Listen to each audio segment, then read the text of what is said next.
Welcome to our new show. और but मैं actually तो उससे पहले कि हम लोग शादी से आ रखे हैं डायरेक्ट, तो इसलिए हम दिख रहे होंगे फॉलोअर्स में बैठे हुए हैं। तो आप लोग गलती से भी ये ना समझे कि हम आ गए हैं आपको कोई स्कीम बेचने और बोलेंगे कि लेवल सबका निकलेगा। 3 बंदे जोड़ बट दो जो यहाँ पे बस। खड़ा रहेगा लेवल्स उसका निकले, ऐसा कुछ नहीं है। मैं मानता हूँ मैं सिल्वर लेवल पे हूँ, बट स्टिल ठीक है। जैसे कि सबने वीडियोस देखी होगी यूट्यूब में, हर दिन कोई ना कोई वीडियो आती है मोस्टली सौरभ जोशी से रिलेटेड कि सौरभ जोशी को अब हेट मिलना स्टार्ट हो गया है। Okay. Why Saurabh Joshi is getting hate from the people जो उनको प्यार करते थे। देखा होगा वीडियोस में। हाँ, काफ़ी वीडियोस ऐसी बन रही है कि जिसमें सौरभ जोशी जो है और उसकी फैमिली को भी इवन हाँ। पूरा डिग्रेड करा जा रहा है। एंड मुझे मुझे पर्सनली ये लगता है कि जहाँ से सौरभ जोशी ने स्टार्ट करा था, एक वो अपनी अपनी लाइफ दिखाता था, हाँ। वहां से स्टार्ट करा था कि एक बच्चा क्या कर रहा है, पढ़ाई कर रहा है, ये सब। नाउ वो अपना कंटेंट को इस तरीके से शिफ्ट कर चुका है ना, वो बच्चों को, एक यूथ को गलत डायरेक्शन दे रहा है कि सिर्फ गाड़ी ही सब कुछ है, पैसा ही सब कुछ है, इस टाइप से। मैं एक चीज बताऊँ, देखो, जो सौरभ जोशी है ना, सौरभ जोशी को हेट इसलिए मिलना स्टार्ट हुआ है क्योंकि लोगों को ऐसा लगता है कि सौरभ जोशी ने यूट्यूब स्टार्ट किया है। पहले तो सबसे बात करता था, सबको घर ले जाता था अपने, बट अब जब उसके पास ज़्यादा पैसा आ गया है, ज़्यादा फेम आ गया है, तो ना वो ढंग से बात करता है, ना वो हमें अपने घर ले जाता है। ठीक है, लोगों का मानना ऐसा है। बट एक चीज आता हूँ कि सौरभ जोशी ने ना स्टार्टिंग से ये बोला था कि जो मेरा ब्लॉगिंग चैनल होगा ना, उसको मैं सिर्फ मजे के लिए स्टार्ट कर रहा हूँ। ऐसा नहीं है मेरे को उससे पैसा कमाना है या ये करना है वो, ऐसा कुछ नहीं है। और दूसरी मेन चीज ना, अगर देखोगे जितने भी सोशल मीडिया क्रिएटर्स होते हैं, एक ना उनमें एक लिमिट होती है कि वो अपनी प्राइवेट लाइफ को कभी दिखाएंगे नहीं। मतलब एक सर्टेन पॉइंट होता है कि हाँ। इस लाइन के नीचे नहीं जाना, इस हाँ, लाइन से लाइक बिलो अपनी प्राइवेट लाइफ नहीं दिखानी, लाइफ नहीं दिखानी। वही प्राइवेसी इंपॉर्टेंट होती है। बट उसने क्या किया स्टार्टिंग में, जब वो धीरे धीरे ग्रो हो रहा था, कुछ सब्सक्राइबर्स ने बोला हमें आपका घर देखना है, तो वो अपने उस टाइम घर में ले गया था। बट अब क्या है कि अब वो नहीं ले सकता क्योंकि अब उसकी फैन फॉलोइंग ज़्यादा है। तो अगर वो इतने लोगों को घर ले जाएगा तो दिक्कत हो जाएगी, है ना। तो अब लोगों को लगता है कि इसके अंदर ईगो आ गया है, ये आ गया वो आ गया। बट मेरे हिसाब से देखो, मानते हैं कि जब पैसा आता है ज़्यादा एकदम से, तो हल्का सा ना बंदा हो जाता है ऊपर। बट ये नहीं बोलूंगा कि वो बंदा बिल्कुल चेंज ही हो गया है पूरा, बट कि लोगों को गलत इन्फ्लुएंस कर रहा है। देख, तेरी बात में दम है कि अब शायद एक फैन बेस जो है सौरभ जोशी का बढ़ गया है, एंड इसलिए अब नहीं ले जा सकता। सो उसे पहले से ही यही चीज रखनी चाहिए थी ना, अपनी सर्टेन पॉइंट, एक लाइन मेंटेन रखता कि अगर पहले लोगों को घर ले जा रहा था, पहले नहीं ले जाता। वही। शुरू में ना ऐसा रहता है कि सब्सक्राइबर्स वगैरह होते हैं ना, जो सब्सक्राइबर होते हैं वो यूँ कहते हैं कि सर हमें आपका घर वगैरह देखना। बंदा कहता है चलो यार दिखा देता हूँ, उससे क्या होगा, बंदा स्टोरी पे लगाएगा एक, और उसकी रीच बढ़ेगी, आगे इंगेज होगी। तो ये और रीज़न होता है स्टार्टिंग में तो। मेन बात ना, कभी सौरभ जोशी ने भी एक्सपेक्ट नहीं किया होगा कि उसके इतने बन जाएंगे, इंडिया का नंबर 1 टॉप व्लॉगर बन जाएगा वो। कभी सौरभ जोशी ने भी एक्सपेक्ट नहीं किया होगा ये चीज। तो इसलिए स्टार्टिंग में उसने घर दिखा दिया। बट जैसे जैसे बड़ा हुआ, तो अब उसको समझ आ रहा है कि स्टार्टिंग में घर नहीं दिखाना चाहिए था क्योंकि लोग वैसे हो गए।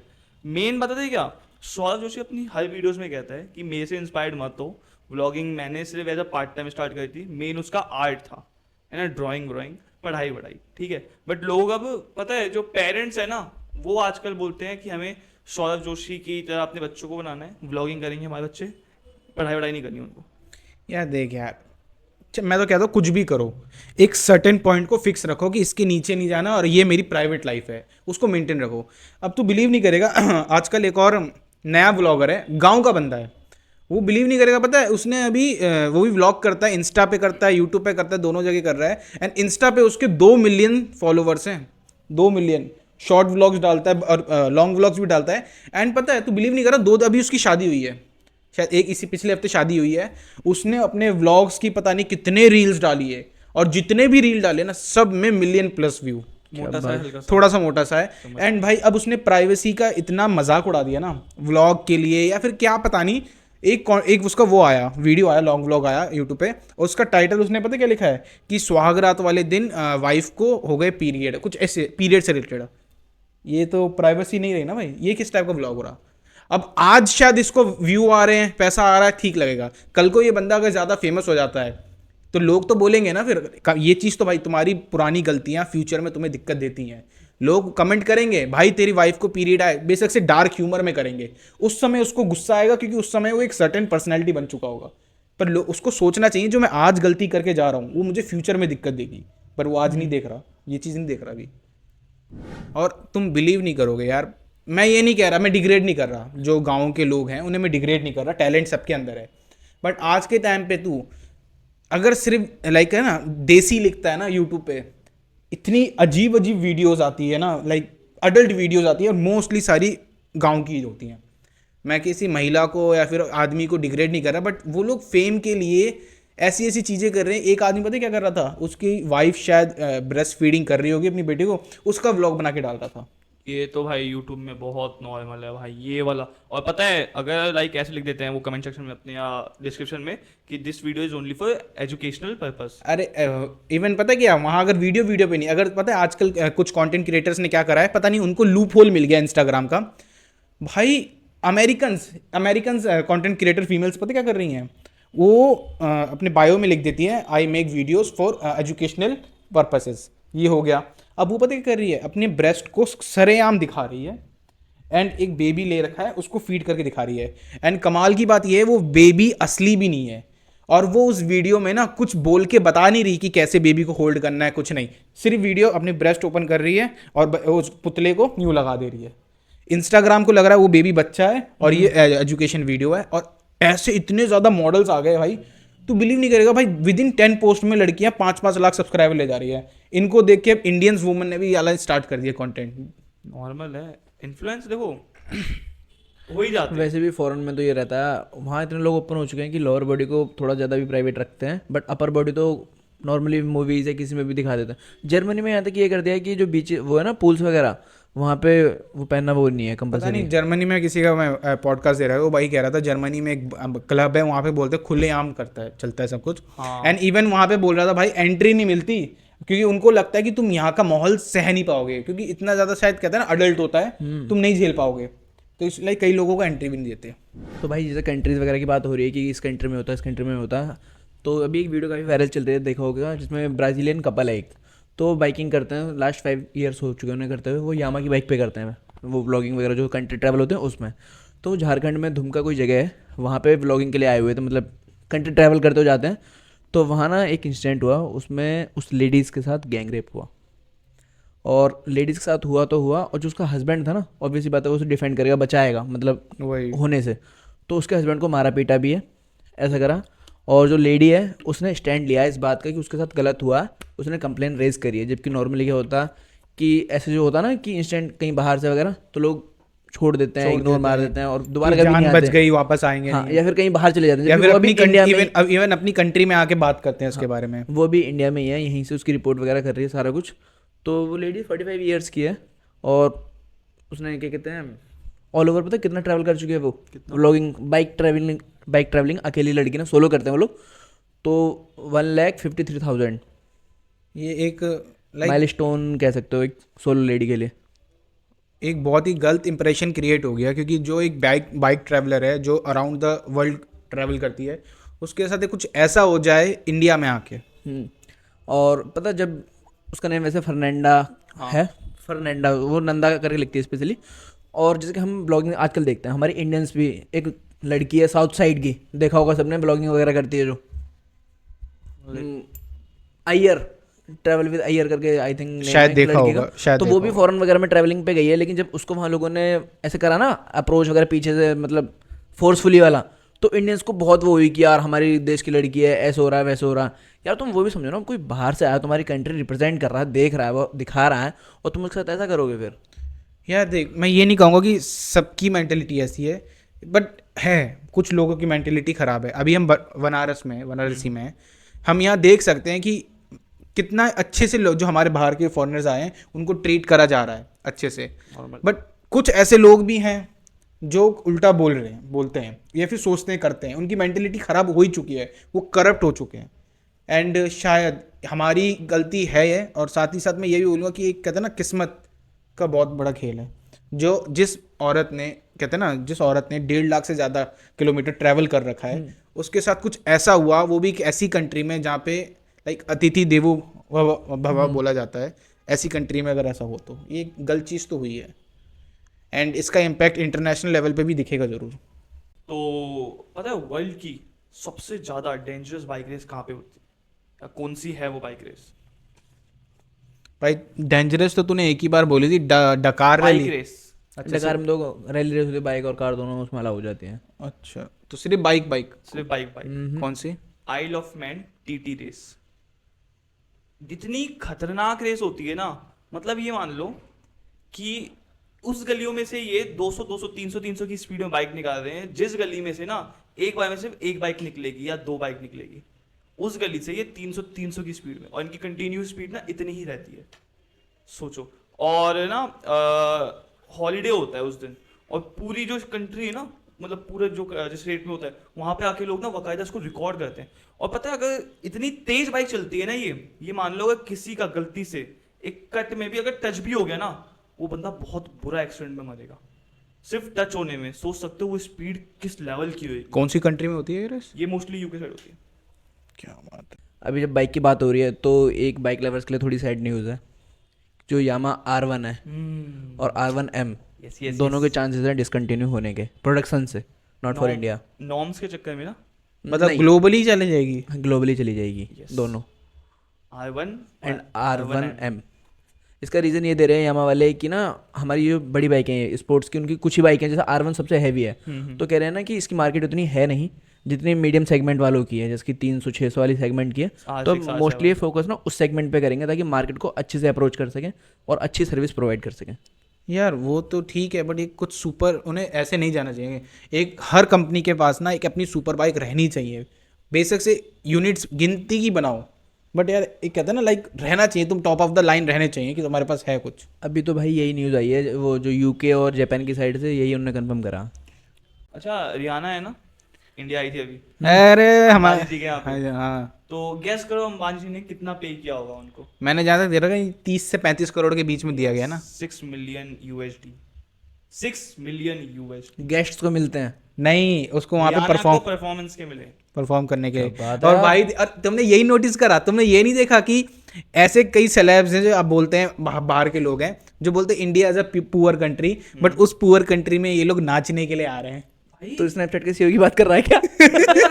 6 मिलियन USD। उसके बाद और फिर ना रियाना की एक अच्छी चीज और अच्छी लगी कि इंडिया में लोग ना उसको बहुत प्यार भी दे रहे हैं इस चीज के लिए, बहुत अच्छी अच्छी बातें कर रहे हैं कि लाइक वो जब आई इंडिया के एयरपोर्ट से, हाँ, तो ना वो लाइक सबको नॉर्मली जितने भी फैंस थे सबको साथ अच्छा ट्रीट कर दिया, अच्छा बिहेव कर दिया सबके साथ। और जो वही इंडियन सेलिब्रिटीज होते हैं वो भाई अलग ही इग्नोर मारते हैं, मोस्टली अलग ही इग्नोर मारते हैं। मेरे को पता तो क्या कह रहा है। एक वीडियो मैंने वाली देखी थी जिसमें रियाना आ रही थी नॉर्मल लोगों के साथ गले मिल के फोटो खिंचा रही है, कर रही है, हाँ, एंड बिल्कुल ऐसे फिर लोग ना उसे कंपेयर कर रहे हैं इंडियन सेलिब्रिटी से कि हमारे यहाँ तो इतने फेमस भी नहीं है जब भी इनके अंदर अकड़ है। Yes. तुम लोग ना एक चीज भूल जा रहे हो, उसकी PR टीम ना अलग है भाई, वो भी अलग लेवल पे काम कर रहे। उन्हें पता था कि तुम ग्लोबली फेमस स्टार हो, पर इंडियन कल्चर, तुम्हें इंडियन ऑडियंस को भी तो अट्रैक्ट करना है ना अच्छे से, तो वो भी तो सोचना। क्या पता उसकी PR टीम का था कि कोई बंदा रैंडम लेकर फोटो शूट कराना है तो आप फोटो खिंचवा लेना। मेरे हिसाब से मेरे को ऐसा नहीं लगता, क्योंकि अगर बाहर की कंट्री देखोगे ना तो वो अपने फैंस के साथ नॉर्मली इस टाइप का खिंचवाते ही हैं। बाहर का ना ये है कि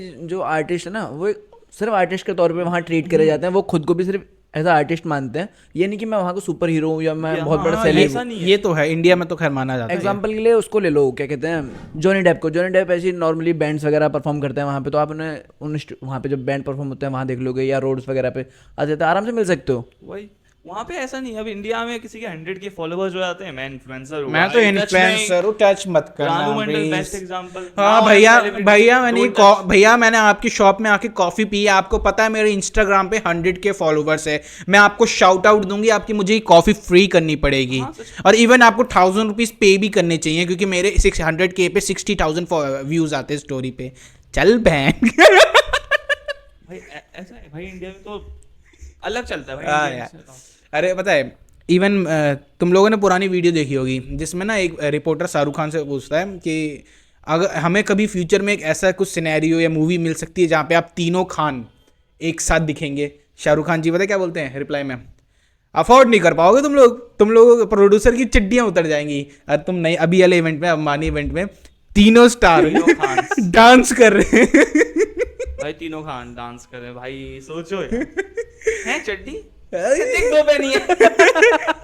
हीरे की, ओ हो तुम्हारा पूरा नेटवर्थ है शायद ये लो। भाई बहुत डीप हो गए।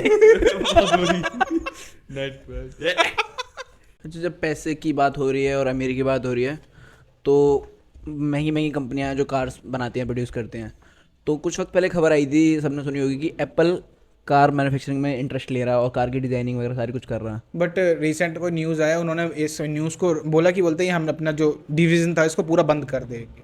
हाँ, आजकल कंपनियां कोई कुछ बना रही है, फ़ोन कंपनी कार जैसे एप्पल बना रही थी, तो अभी Xiaomi ने भी एक कार रिवील करी है 2024 में, अभी लास्ट मंथ। इलेक्ट्रिक है? हाँ, प्रॉपर इलेक्ट्रिक कार है, SU7 है और 35 से 50 लाख के बीच में आएगी वो। तो उनने मतलब हर कंपनी ना अलग अलग इनोवेशन में जा रही है, जिसकी सबसे पहले Xiaomi थोड़ा बहुत छोटे मोटे फ़ोन लेके आती थी, मतलब 12-13 हज़ार रुपये के, और अभी उसके फ़ोन में आई थिंक लाख के आसपास टच हो जाते हैं फ़ोन, कुछ ऐसे फ़ोन से। तो अब कंपनियां मोबाइल से जाके कार में शिफ्ट हो रही हैं, क्योंकि इलेक्ट्रिक है और मोस्टली सारी चीज़ें ना इलेक्ट्रिक में वही यूज़ होती हैं, मैकेनिकल का इतना सारा होता नहीं है यूज़ वगैरह। और क्या कहते हैं, सबसे बड़ी बात, कार को कहाँ शोकेस करा, जहाँ मोबाइल वगैरह फ़ोन शोकेस करे जाता है ना, मतलब वो एक्सपोज में? हाँ एक्सपोज होते हैं, उसमें दिखाया है कार को। क्या बात है, मतलब कार एक्सपोज मैंने लेके जाके मोबाइल फोन स्मार्टफोन एक्सपो में दिखाया गया है। हाँ, मोबाइल वर्ल्ड कांग्रेस करके MWC उसमें। ओके। अच्छा, डेजावू का नाम सुना होगा ना? हाँ, तो पता होगा, लाइक डेजावू एक ऐसी चीज होती है, हमें ऐसा लगता है कि हमने ऑलरेडी कर रखा है। तो पता है अभी ना एक थ्योरी आई, तो उसमें ये बोला मल्टी यूनिवर्स है, ठीक है, तो जो आप एक्सपीरियंस कर रहे हो वो किसी और यूनिवर्स में आप ऑलरेडी कर चुके हो, तो आपको वो इसलिए लगता है इस यूनिवर्स में कि आप वो चीज कर चुके हो पहले। तो भाई देख रहे हो कनेक्शन? नहीं, ये मल्टी बात- यूनिवर्स ब्रो, ये- जो हम फील कर पा रहे हैं। ये बात सच है कि लाइक आप मल्टीवर्स किसी यूनिवर्स में कर चुके हो, एंड हो सकता है जो चीज़ आपने वो कर रहे थे ना, उससे आपको दूसरे यूनिवर्स में ना आपकी जान को कुछ खतरा आया हो, जब भी वो एक सदमा क्रिएट करता है जो मल्टी यूनिवर्सेस में इम्पैक्ट क्रिएट करता है। कई बार तुमने ऐसे सपने देखे होंगे जिसमें तुम्हारी जान जा रही है ना, और उससे रिलेटेड कोई चीज़ें तुम्हें होती भी है पर तुम होता नहीं है कुछ भी, पर बोला जाता है कि मल्टी यूनिवर्स में वो चीज़ हो चुकी है और तुम्हारी शायद उससे जान भी चली गई है। जैसे कि तू कह रहा है कि वो खतरनाक होती है, हार्मफुल होती है, उसमें जान चली जाती है, वो काम हम जब दोबारा कर रहे हो जब तो जान नहीं जाती हमारी। वही तो बात है ना। वही तो बात है। ऐसे तो दूसरी यूनिवर्स से पता नहीं हम लोग कितने बार मर के जिंदा हो रखे हैं, मर चुके हैं, ऑपरेशन हुआ है, क्या क्या हुआ है। ऐसी कई यूनिवर्स है, याद है ना जब हम लाइक कभी ट्रैवल करते हैं तो एक दो बार हमारे साथ क्लोज इनकाउंटर्स होते हैं, उससे बचना नामुमकिन होता है, बट स्टिल हम बच गए, तो इस यूनिवर्स को हम सर्वाइव कर चुके हैं। किसी और यूनिवर्स में मे भी हम नहीं सर्वाइव कर पाए, तो इसलिए बोला जाता है अपनी लाइफ को हमेशा सुबह उठ के थैंक्स बोला करो कि अभी तक तुम सर्वाइव कर रहे हो। जैसे वो ब्रीजा वाला इंसिडेंट होने वाला था उस दिन, हाँ हाँ, उस बंदे का जैसा होने वाला था, ऐसे वही था ना, 2-4 पीस में हो जाती है ब्रीजा उस दिन। वही। बुरी वाली वो भी होती। अच्छा एक बात बताओ यार, 24,000 रुपये में तुम क्या क्या कर सकते हो बेसिकली? अब कुछ भी पूछो बताओ। इंडियन करेंसी में इंडियन करेंसी में कर सकते हो बहुत कुछ अच्छा। लाइक मैं अपना बताऊं, मैं बताऊं, अगर मैं तेरे को अभी 24,000 रुपये दूं, तू क्या करेगा?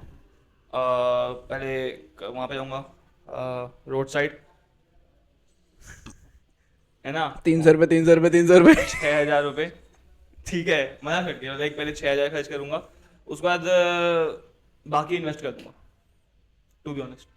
बाकी इन्वेस्ट कहाँ करोगे? दूसरे दो 6,000 नहीं, वो आपको दूंगा अच्छा तो इन्वेस्टिंग के लिए। भाई तेरे को अगर मैं अभी 24,000 रुपये दूं, तू क्या करेगा? मैं जो चीज़ मेरे को अभी चाहिए होगी, मतलब बहुत ज़्यादा ज़रूरी पड़ रहा होगा, वो लूँगा, बाकी पैसे छोड़ दूंगा मैं। कुछ इंडियंस 24,000 रुपये में एक ओनली फैंस लड़की एक डब्बे में अपना पाद बेच रही है और वो खरीद रहे हैं। क्या? एंड पता है उसमें लेबल में क्या लिखा जाता है? क्या? कि smell can be very due to long period duration की वजह से। वो ठीक है, आप कहाँ ढूंढते हो ये बातें? आप ये बताओ। वो छोड़ो, 24,000 का पाद। भाई एक पता नहीं शायद कोई कौन मॉडल का नाम है, चैंगविंग ऐसे एक नाम है, वो बेच रही है, एंड सोच लोग ग्लोबली ऑर्डर कर रहे हैं। हे प्रभु दुनिया खत्म करो। नहीं रहना यार। यार कुछ भी हो सकता है, कुछ भी हो सकता है। अरे हम सब ने रामेश्वरम कैफे का नाम तो सुना है। हाँ हाँ, बेंगलोर में उनकी मंथली सेल्स 4 करोड़ की थी, एंड अभी उनके जो कैफे में 3-4 दिन पहले एक बम फूटा है, बम ब्लास्ट हुआ है। पहले बोला जा रहा था वो सिलेंडर ब्लास्ट हुआ है, देन बाद में पता चला नहीं, ये लाइक किसी ऑर्गेनाइजेशन का काम है, उन्होंने ये ब्लास्ट करवाया है। नाम खराब करने के लिए उसका रेस्टोरेंट का। देख यार, सबसे मेजर तो यही है कि नाम भी खराब करने के लिए है, मेजर तो मुझे भी वही लग रहा है। बट रामेश्वरम कैफे में ना बहुत भीड़ होती है, हाँ शायद। तो अगर वो एक अच्छे से कहता ना लाइक एग्जीक्यूट हो जाता तो काफ़ी लोगों की जान जाती, तो ये भी एक रीज़न है। ये तो है ही। मतलब टारगेट हमेशा इस जगह करा जाता है जहाँ पे ना ज़्यादा से ज़्यादा लोगों की जान जा सके। वही। आजकल सेगमेंट चल रहा है 400 सीसी का बाइक होगा, कि मतलब मोस्टली कंपनी 400 सीसी रिलीज़ कर रही हैं हाँ, हाँ। और लोग परचेज कर रहे हैं। बट आज से कुछ साल पहले डोमिनार 400 भी आई थी, जो उस टाइम पे सबसे ज़्यादा पावरफुल थी, मतलब 400 सीसी के सेगमेंट के आसपास में। क्योंकि जो बुलेट 350 थी वो 25 अप्रॉक्स bhp ने प्रोड्यूस करती थी, और वहीं डोमिनार 440 bhp 40 bhp करती थी। तो उसका बिकने का मेन रीज़न यही था कि वो पावरफुल मशीन थी, और टूरर जो बाइक्स होते हैं जो लंबे लंबे राइड्स वगैरह करते हैं उनके लिए बेस्ट मशीन थी एक, कि उसमें जल्दी कोई दिक्कत वगैरह नहीं आती थी। वो अपने समय से बहुत पहले आ गई थी भाई डोमिनोर 400, क्योंकि पता है हम सबको पता है, तू भी अब 400 सीसी चला रहा है, तेरे को लग रहा है कि इंजन गर्म तेरे को फील होता है ना। बड़े इंजन जब होते हैं वो हीट करते हैं, बट उस समय पता है क्या हुआ था, जब लोगों ने ली थी ना, रिव्यू दे रहे थे इसका इंजन तो बहुत हीट कर रहा है। अब उनका माइंड क्या था, वो लोग 100-150 सीसी से शिफ्ट हुए थे 400 पे, यार बड़े इंजन हीट करेंगे, तो इस वजह से ना काफ़ी रिव्यू से उस बाइक को गिराने की कोशिश भी करी गई थी। मैं भी इवन जब मैं थोड़ा 7-8 6 साल पहले कि 5 साल पहले जब मैं सोचता था, मैं भी ये सोच रहा यार बाइक इतनी हीट क्यों कर रही है, बट उस समय अकल नहीं थी भाई, बड़ी बाइक है इंजन हीट करेगा। आज जब तेरी 400 देखता हूँ या फिर किसी और की बड़ी सीसी देखता हूँ, इंजन हीट करते हैं, नॉर्मल है वो। तो पता अभी क्या कहते हैं, डोमिनार अब भी आ रही है प्रोडक्शन में कंटिन्यूस, अब उसमें थोड़े ग्राफिक्स चेंज वगैरह के साथ आती है, लेकिन ना लोगों का क्रेज थोड़ा हट गया डोमिनार लेने का। रीज़न कि जो उसका मॉडल है, मतलब जो उसमें फीचर्स वगैरह हैं वो 2-3 साल पुराने हैं, ऑब्वियस बात है। और जो बाकी कंपनियां जैसे रॉयल एनफील्ड है, GPS वगैरह सारा कुछ दे रहे हैं, स्क्रीन वगैरह अच्छी दे रहे हैं, तो यही वजह है। और डोमिनार की मेन खासियत चीज़ें, डोमिनार मतलब बजाज ने लिस्ट करा उसे कि जो उनकी बाइक है वो मैक्सिमम कितने फिट तक ऊंचाई पे सर्वाइव कर सकती है। Any gases? नो, पता नहीं भाई। 18,300 फीट पे सर्वाइव कर सकती है उनकी बाइक इजीली। क्या तुझे पता है जब बाइक पहाड़ों में हम जाते हैं, मनाली शिमला से थोड़ा सा ऊपर चढ़ते हैं, तो नॉर्मल बाइक होती है जैसे कि 150-200 सीसी वाली जो होती हैं, वो ना पावर लॉस करती हैं बहुत सारा, हाँ, नहीं चढ़ती इतनी जल्दी इजीली, लॉस करती है, तो हमने फील भी करा है। फील भी करा। तो ना उस वो कितना हाइट होती है, ज़्यादा होती भी नहीं है एक बार को। और जबकि ये जो बजाज वाले क्लेम कर रहे हैं कि 18,280 फीट बहुत ज़्यादा है एक बाइक के लिए, यार ज़्यादा तो है। वो भी 400 सीसी की बाइक है। और पता नहीं अभी न्यूज़ कंफर्म है कि नहीं, बट बजाज डोमिनोर को फिर से डोमिनार रीलॉन्च कर रही है, और साथ ही साथ ना अपनी RS को भी ला रही है 400 सीसी पे, ला रही है। RS 400 भी ला रही है। अच्छा, तुम्हें पता है अभी हमने अभी एक सीरीज देखी, याद है ना, मामला लीगल है। देखिए बढ़िया एक्टर जो है वो भी महान है हमारे उसमें। तो तुम्हें उसमें एक, अभी तूने आगे एपिसोड देखा कि नहीं देखा, उसमें एक एपिसोड है, उसमें दिखाया जा रहा है कि एक प्रिजनर है, फीमेल प्रिजनर है, वो अंदर लाइक एक शादी करने के लिए बोलती है एंड सेक्स करना चाहती थी, क्योंकि उसे अपना बच्चा बढ़ाना था, ऐसे बच्चा करना चाहती थी। तुम्हें पता है कलकत्ता हाई कोर्ट ने अभी रिसेंटली एक जजमेंट दिया है। पता है कलकत्ता में क्या हो रहा था, जो फीमेल प्रिजनर थे ना, वहाँ पे प्रिजन थे, वहाँ पे पिछले साल 196 बेबीज ने जन्म लिया है। ये मतलब फीमेल्स में हुआ कैसे फिर? और वो तो प्रिजन भी महिलाओं का है, तो कैसे हाँ। हुआ? यही चीज को देखते हुए ना कलकत्ता हाईकोर्ट ने कहा है कि जितने भी मेल स्टाफ है ना, सबकी एंट्री बंद करवा दी उसका। हाँ, नॉर्मल है, क्योंकि फीमेल्स को तो बेनिफिट्स मिल जाएंगे इससे, और जो मौज आएगी वो मेल्स की आ रही है, वो फ्री में करने को मिल जाएगी एक तरीके से। क्योंकि ये एक बहुत ही देख, हमने जैसे देखा कि अंदर अगर कोई बच्चा होता है तो जिम्मेदारी पूरी जेल प्रशासन की होती है, उसके पूरे ध्यान रखने की। हाँ। तो कई लोगों के मन में, यार मैं सबकी ममता को वो नहीं कह रहा, कुछ लोगों के अंदर ममता भी होती है, कुछ लोगों की बॉडी नीड भी होती है। हमें पता चल गया प्रशासन इतना अच्छा ध्यान रखता है, माँ का और बेटे का दोनों का रखता है, तो कुछ लोगों की नीड भी हो रही है, तो इसलिए उन्होंने जितने ही मेल स्टाफ था कलकत्ता हाई कोर्ट ने बैन करवा दिया, सिर्फ फीमेल। क्योंकि इसमें जब फीमेल प्रेग्नेंट होगी, जब लास्ट मंथ होंगे कुछ उसके, तो उसको रिलैक्सेशन प्रॉपर रहेगा ना। 4 साल तक तो रिलैक्सेशन देना ही पड़ेगा ना भाई, बच्चे का ध्यान भी तो रखेगी, क्योंकि बच्चा छोटा है तो उसको भूख, खाना पीना नॉर्मल है। अब पता है ये चीज़ को देख के कई लोग ये कह रहे हैं कि पंजाब प्रिजन में तो अलाउड है। पंजाब प्रिजन में क्या है कि लाएगा ना, जो प्रिजनर है अंदर अपनी वाइफ को बुला सकते हैं कुछ समय के लिए। तो फिर उसमें यह बोला जा रहा है कि आदमी जब अगर कुछ करता है अंदर, तो वो बच्चा पैदा नहीं करेगा अंदर, तो उसमें जेल के ऊपर कोई प्रेशर नहीं आता। तो ये चीज़ को इस तरीके से ट्रिगर करा जा रहा है। एंड मुझे गारंटेड कह सकता हूँ आने वाले टाइम पे ना फेमिनिस्ट आके ये बोलेंगी, जब आदमी अलाउड है तो औरत क्यों नहीं। पता है, फेमिनिस्ट एक बहुत अच्छा वर्ड है सच में। जो इंस्टाग्राम पे फेमिनिस्ट बोल देते ना कि she is a feminist supporter, she is a feminist, तो बहुत अच्छा वर्ड है फेमिनिस्ट। फेमिनिस्ट को use as a positive way में किया जाता है एक्चुअल में, बट जो नेगेटिव होता है ना उसको बोलते हैं स्यूडो फेमिनिस्ट। ओके। हाँ, दोनों में डिफरेंस है बहुत ज़्यादा। लाइक स्यूडो फेमिनिस्ट होता है जो बिल्कुल नेगेटिव ही होती है फीमेल्स में। उनको आदमियों की अचीवमेंट दिखती ही नहीं है। आदमी नहीं, वो हर चीज़ में अपने आप को डोमिनेंट समझती है, ये वो होती है स्यूडो फेमिनिस्ट। बट जो सपोर्टिंग होती है, जो अच्छी होती है, उनको फेमिनिस्ट बोला जाता है। ओके। इसलिए कभी अगर आपको बोलना है कि ये नेशनलिस्ट है, तो वो तो नेशनलिस्ट हो गया, ठीक है। अब अगर नेगेटिव में बोलना है किसी के बारे में, तो वहाँ पे आप स्यूडो नेशनलिस्ट लगा सकते हो।